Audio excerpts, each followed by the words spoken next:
Far away, in a land of sparkling snowy peaks and whispering forests, there lived a little dragon named Brickle. He was as green as spring leaves, with soft, shiny scales, a long tail, and big, curious eyes. But Brickle wasn't like the other dragons.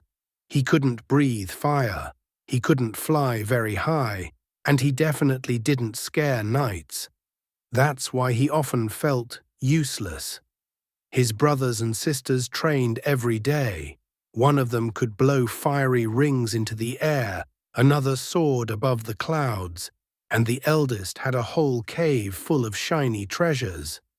Brickle just sat nearby, watching the sky, and quietly wishing that he too could do something special. One morning he made a decision. "I'm going to find a place where I'm needed," he whispered to himself, and packed a bundle of snacks, 2 roasted chestnuts, a berry tart, and a warm scarf knitted by Grandma Dragon. He wandered through sunny meadows where butterflies landed on his nose, splashed through rivers that tickled his belly, and curled up under the stars in soft fern beds. Eventually, he reached a tiny village called Meadow Hill. But something was wrong. It was too quiet. "Hello?" Brickle called gently. No answer. He walked slowly to a little pond and spotted a girl sitting on a rock, crying quietly. "What's the matter?" asked Brickle, careful not to scare her. The girl looked up with big, teary eyes. "Are you a dragon?" "I am," Brickle nodded. She didn't run away. She didn't even flinch. She just sniffled and said, "Then maybe you can help. But first tell me, why are you sad?" Brickle blinked. "Me? I guess because I'm not very useful." The girl gave a small smile. "Well, maybe we can help each other." She explained that the village spring had stopped flowing. Without it, the flowers were wilting, the trees drooping, and the orchards drying up. Some villagers feared an evil gnome had cursed it. Brickle didn't know anything about curses.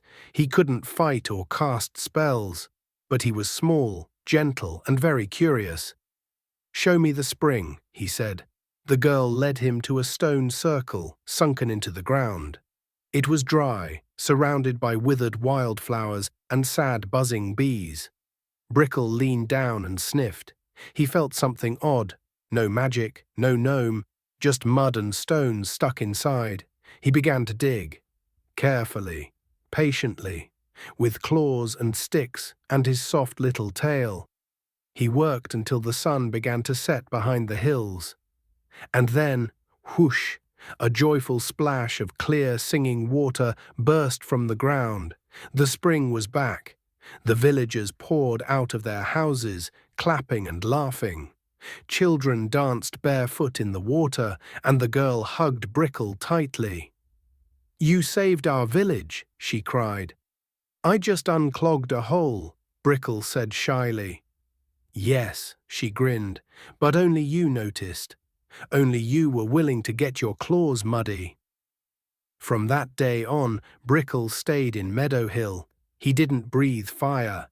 He didn't fly over the mountains, but he fixed wobbly benches, helped lost ducklings, and warmed cold kittens with his soft breath.